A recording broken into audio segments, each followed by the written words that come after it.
جس دن انڈیا نے border cross کرتے ہوئے پاکستان کے اندر سٹرائکس کیا ہے، تب ہم نے کہا کہ نہیں، ہم نے اس کا جواب دینا ہے. یعنی کہ مسلسل ایک فضا بنی ہوئی ہے کہ ہم نے جواب دینا، ہمارا رائٹ بنتا ہے. دنیا میں کوئی ملک یہ نہیں کہہ رہا تھا کہ تمہارا رائٹ نہیں بنتا. سب ملک جو کہتے ہیں ڈیفیوز کرو، لیکن رائٹ بنتا ہے. سوورینٹی آپ کی، آپ کے بارڈرز کے تحفظ ہے، آپ کا حق بنتا ہے.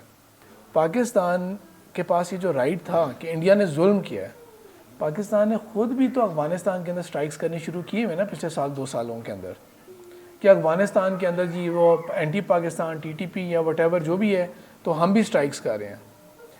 یہ علم ہوتا ہے نیشن سٹیٹ کا، یہ علم ہوتا ہے نیشن سٹیٹ کا، کہ جب آپ کے نزدیک ایک ہی رول آپ کے حق میں ہے تو سب ٹھیک ہے، آپ کے اگینسٹ ہے تو بالکل غلط ہے، وہ ان ایکسیپٹیبل ہے. وہ جب آپ کے اگینسٹ ہے، وہ ایران کے ساتھ بھی اسی قسم کا ہی مسئلہ ہوا آپ کا. ٹھیک ہے، یہ تو کوئی بات نہیں ہوتی نا. آپ کے ہمسائے نے آپ کے پتھر مار کے کھڑکی توڑی تو ٹھیک ہے، آپ کے ساتھ ظلم ہوا، لیکن آپ دوسرے والے ہمسائے کی کھڑکی جتنی مرضی توڑتے ہیں وہ غلط نہیں ہے.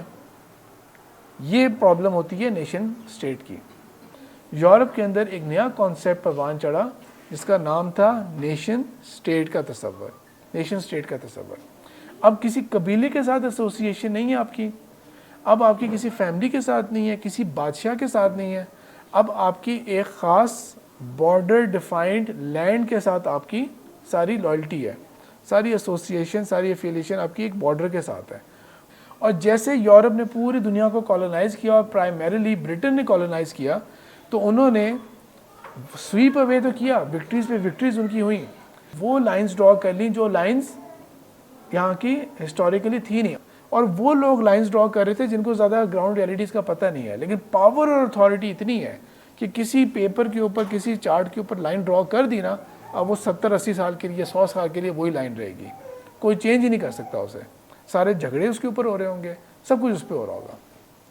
نیشن سٹیٹ کی سب سے بڑی جو خباثت ہوتی ہے نا، وہ یہ ہوتی ہے کہ جب آپ نے سوورینٹی کلیم کر لی اور آپ نے کہہ دیا کہ اچھا برا سب کچھ میرے ملک کے مطابق ہوگا.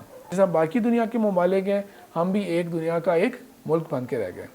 ایتھکس ہمارے لیے بھی کوئی نہیں، حالانکہ ہمارے کانسٹیٹیوشن پوری دنیا کے اندر کہتا ہے sovereignty belongs to the people.